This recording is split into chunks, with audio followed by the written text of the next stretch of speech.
অখিল গগৈ এবাৰ বৰপেটাত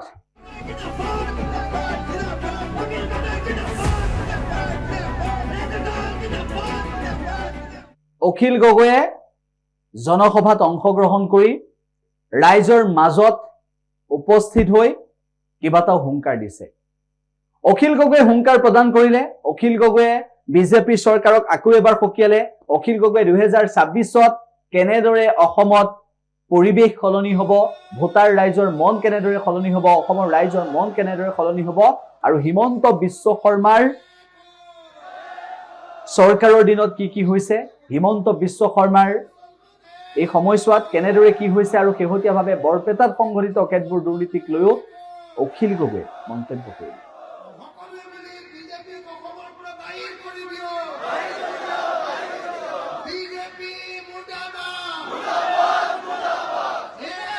আমাৰ মামা মুখ্যমন্ত্ৰী হিমন্ত বিশ্ব শৰ্মাৰ মুখ্যমন্ত্ৰীত্বৰ চাউলটো উকলিছে। 26ত তেওঁক বিদায় দিবৰ কাৰণে মানুহ সাজু হৈছে, আৰু 26ত আমি ঐক্যবদ্ধভাৱে মামাক বিদায় দিব পাৰিম, হিমন্ত বিশ্ব শৰ্মাক বিদায় দিব পাৰিম, তাৰ কাৰণে আমি সকলো সাজু হৈছোঁ।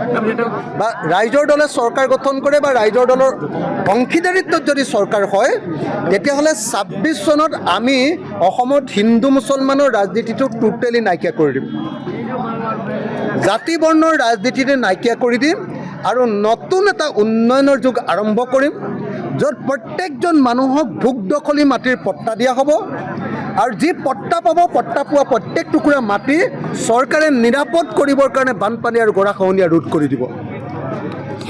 প্ৰত্যেক টুকুৰা মাটিত জলসিঞ্চনৰ ব্যৱস্থা কৰি বছৰৰ সকলো সময়তে খেতি কৰাৰ ব্যৱস্থা কৰা হ'ব। যদি বছৰত 3বাৰ খেতি কৰে তেতিয়াহ'লে মাটিৰ খাজনা ফ্ৰী হ'ব, আৰু যদি খেতি নকৰে তেতিয়াহ'লে 5 গুণ খাজনা বঢ়াই দিয়া হ'ব। এনেকৈ পুৰুষক মহিলা আৰু মহিলাক পুৰুষ কৰি দিব পৰা যদি অসমত বা পৃথিৱীত মানুহ কোনোবা জন্ম হৈছে, আটাইতকৈ চৈতানী মানুহ যদি কোনোবা জন্ম হৈছে, তেওঁৰ নামটো হ'ল হিমন্ত বিশ্ব শৰ্মা। হয়নে নহয়? হয়নে নহয়? একেবাৰে পৃথিৱীৰ 2 নম্বৰী, আৰু ডেককৈ 2 নম্বৰী কথা ক'ব পৰা। সেইকাৰণে মই এটা কথা স্পষ্ট কৰি দিব খুজিছোঁ যে অসমৰ মানুহে হিমন্ত বিশ্ব শৰ্মাই 2 নম্বৰী কৰিছে, গতিকে হিমন্ত বিশ্ব শৰ্মাত বহি থকা আপোনাৰ জনতা ভৱনত ধৰ্ণা দিবই। ৰাজ্যপাল অসমৰ হেড, ৰাজ্যপালৰ ভৱনত আমি ৰাজভৱনত ধৰ্ণা দিমেই। আমি গৈ কাজিৰঙাততো ধৰ্ণা নিদিওঁ ভাই, শিয়ালৰ সন্মুখত, হৰিণাৰ সন্মুখত, বাঘৰ সন্মুখত, গড়ৰ সন্মুখততো ধৰ্ণা নিদিওঁগৈ। আমি ধৰ্ণা দিম হিমন্ত বিশ্ব শৰ্মাৰ সন্মুখত। আৰে হিমন্ত বিশ্ব শৰ্মাৰ গালত খৰ হৈছে, অখিল গগৈ গালত ইয়াতে দৰৱ লগাই দিলে কিবা কাম হ'ব নেকি? হয়নে নহয় কওক?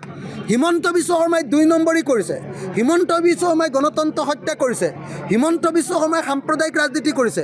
গতিকে হিমন্ত বিশ্ব শৰ্মাৰ বিৰুদ্ধে আমি ধৰ্ণা দিম আৰু জনতা ভৱনত ধৰ্ণা দিম। গতিকে হিমন্ত বিশ্ব শৰ্মাৰ কথা ইয়াত আইন নহয়। হিমন্ত বিশ্ব শৰ্মাই বেছি কথা ক'লে চব মানুহে মিলি, মই বাৰম্বাৰ কৈ আছোঁ যে ব্ৰহ্মপুত্ৰত আমি চকীয়ে টকীয়ে দলিয়াই দিব লাগিব। যিকোনো খবৰৰ বাবে যোগাযোগ কৰক 7099017330 লগতে 7099017110 নম্বৰত।